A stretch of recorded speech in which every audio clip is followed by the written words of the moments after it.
ప్రపంచాన్ని భయపెట్టేందుకు బయలుదేరిన కిమ్ మామ చివరికి తానే ప్రపంచానికి ఫన్నీగా మారిపోయారు.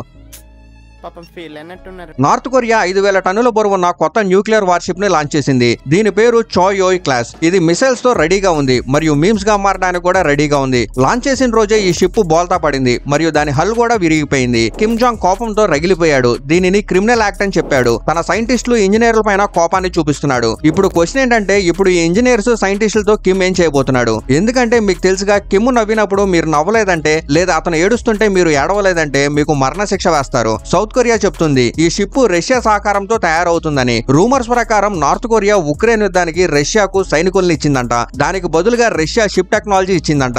కానీ ఇప్పుడు ఈ షిప్ పూర్తిగా ఫ్లాప్ అయిపోయింది. సౌత్ కొరియాకు ఈ షిప్ ఒక నైట్ మేయర్ లాంటి అనుభవంగా మారింది. ఇలాంటి షిప్స్ నార్త్ కొరియాలో ఉండడం ప్రపంచానికి ఒక పెనుముప్పు అని చెప్తున్నారు. అందుకే ఇలాంటి వ్యక్తి చేతిలో ఇవి ఉండకపోవడమే మంచిదని చెప్తున్నారు. మీ ఒపీనియన్ ఏంటి? కామెంట్ లో చెప్పండి.